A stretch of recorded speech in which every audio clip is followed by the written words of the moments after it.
In the 1920s, it seemed like pure fantasy. In the 1940s, it changed the course of history. Today, it's everywhere around us.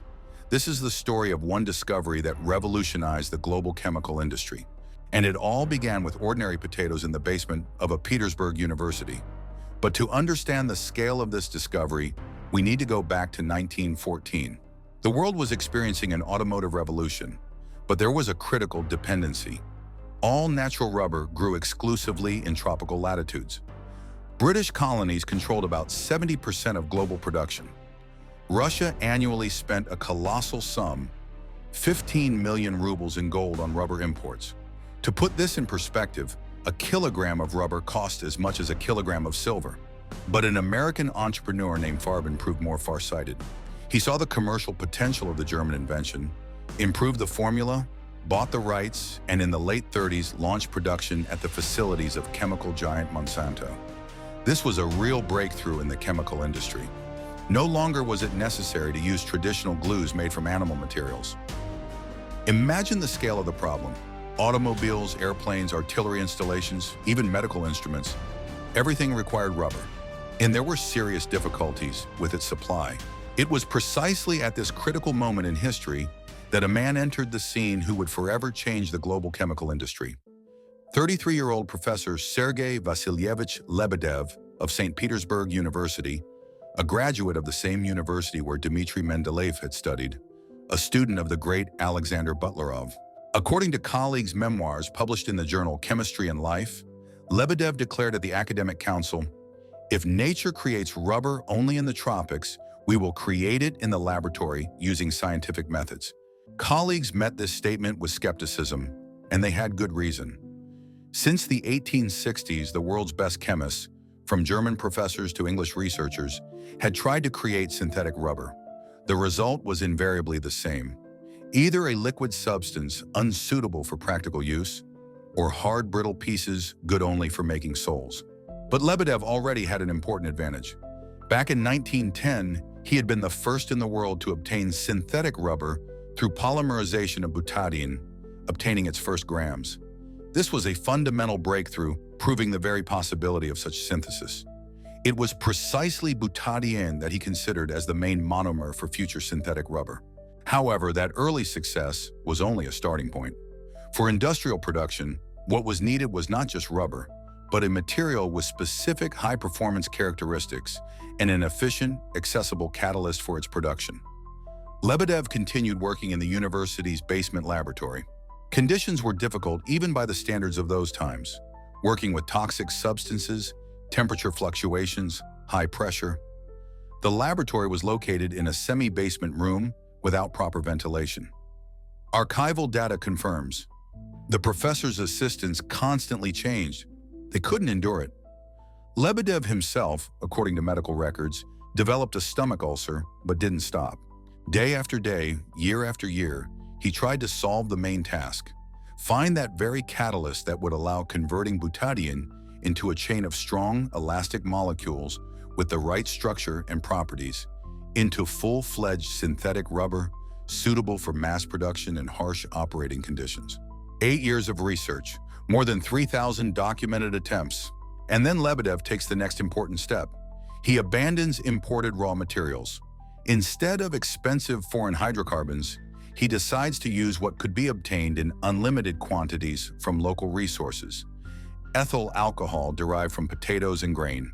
At that time in the scientific community, the idea of synthesizing rubber from alcohol seemed unconventional, too unusual a path, but it was precisely in this simplicity that Lebedev saw an elegant solution. Thus was born the remarkably logical concept of obtaining the monomer, butadiene, from accessible raw materials. According to calculations, producing 1 kilogram of rubber required about 25 kilograms of potatoes. Local raw materials versus tropical plantations, and most importantly, no dependence on imports. But even with the brilliant idea of accessible raw materials, the key problem remained: finding an efficient catalyst that would transform butadiene into strong and elastic rubber. Without it, this entire scheme remained just theory. The revolution of 1917, the Civil War, devastation, it would seem the country had no time for chemical experiments. But in 1926, the Supreme Council of National Economy announced an all-union competition with a prize fund of 100,000 rubles, equivalent in purchasing power to about 5 million modern dollars.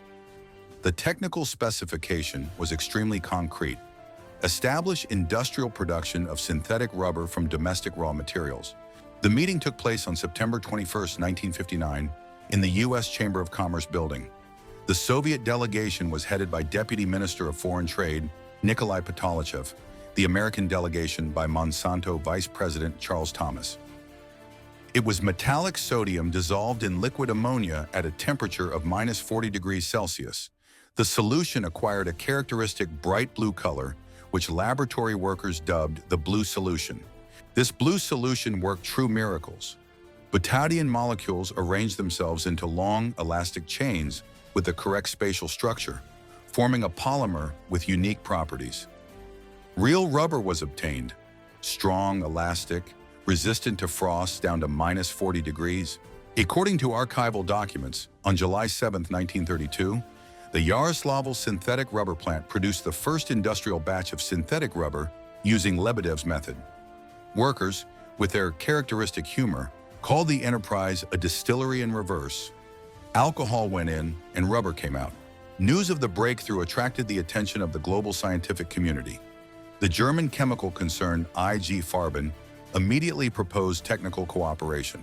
In 1931, a German delegation arrived in Leningrad, headed by Dr. Konrad Weiss, one of Europe's leading specialists in synthetic polymers.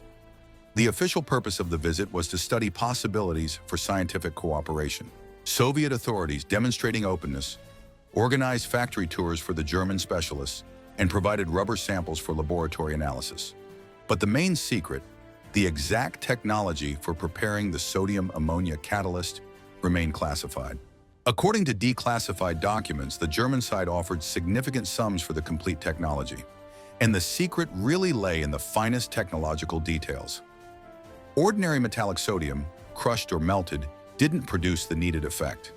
What was required was precisely a colloidal solution in liquid ammonia with a specific concentration and at strictly controlled temperature.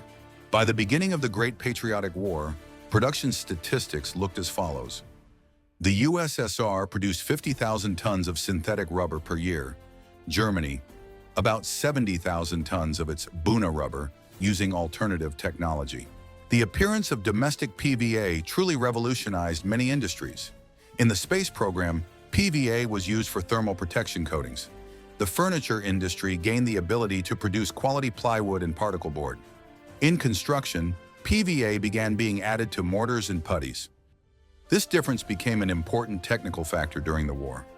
In autumn, German equipment massively experienced difficulties in muddy conditions. During the harsh winter, it suffered from numerous technical failures. Rubber tracks of tank rollers, tires of automobiles and aircraft cracked in the frost.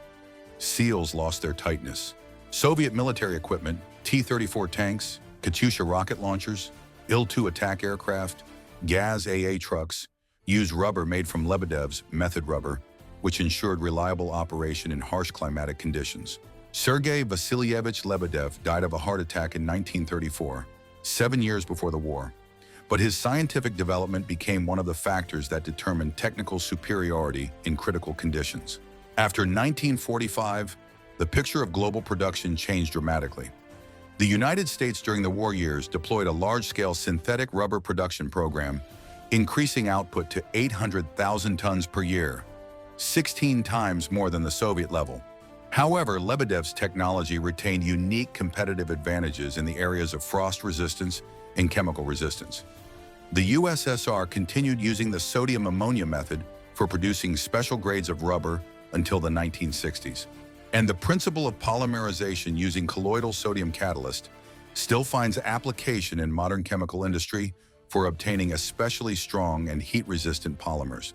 Lebedev's name doesn't often appear in textbooks, but his scientific achievement changed global industry and saved millions of lives. If you believe such stories should be heard, support this video with a like and subscription. In the next episode, a forgotten audio technology that could have preceded the entire digital world. Sound on crystal, Be sure to subscribe to our Telegram channel so you don't miss the video. Good luck and all the best.